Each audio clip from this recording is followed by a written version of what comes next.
because I was looking at their findings, and this week I actually went on their website. They're all ex-Biden officials, so I think we can discount everything they say. I'd encourage all your viewers to look at the composition of both the board and the staff, and it's just not right that what we have here is a middle class and working class bill that we we are going to see wages accelerate, and we are going to see, just as we saw with President Trump's first tax bill, we are making permanent these tax cuts. And what happened in 2017, 2018 was the highest wage earners went from paying 37% of all taxes to 45%. So that's going to be permanent now. So permanently, the highest 10% will pay a higher percent of the taxes. I should say that, taking the Yale Budget Lab aside, there are Republican senators who are worried about affordability and who this all is going to affect. Look, I think affordability, safety, and growth are the three things this bill is going to generate. One of the tax cuts that are in here are for, and the president talks about them a lot, are on tips and overtime. Mm-hmm. Those are temporary. Why not make those permanent? They're only 2025 to 2028. This is a big part of President Trump's agenda. So, we have what I call parallel prosperity here, that Wall Street has done great. Now it's time for working Americans to do great. And this is President Trump's agenda, so we've got it in for the duration of his term. And we will see if the next administration wants to do that.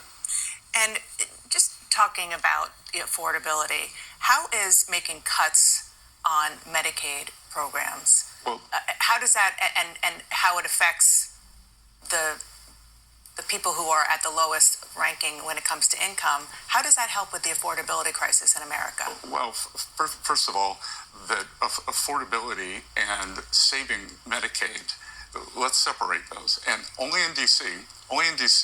is a 20% hike over 10 years, a cut. So Medicaid funding will go up 20% over the next 10 years. The people who Medicaid were designed for, the pregnant women, the disabled, and families with children under 14 will be refocused. The able-bodied Americans are not vulnerable Americans. So a work requirement or a community service requirement, that's very popular with the public, and many state programs have that now.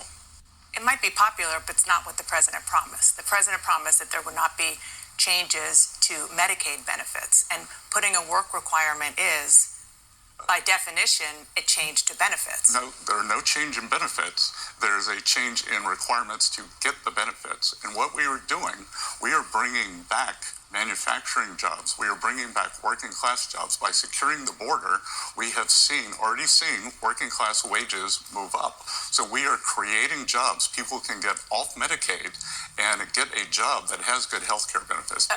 In theory, that works, but I'm sure you've seen and heard a lot of the concern, including and especially from Republicans who are the most vocal in Congress, about the fact that those work requirements are going to be very cumbersome to actually prove, and it will inevitably force the people who need that Medicaid coverage off the rolls. Well, first of all, the Republicans are not the most vocal on this. It is a group of Democrats who unfortunately seem to think that poor people are stupid. I don't think poor people are stupid. I think they have agency, and I think to have them register twice a year for these benefits, that is not a burden. But these people who want to infantilize the poor and those who need these Medicaid benefits are alarmist. Yeah.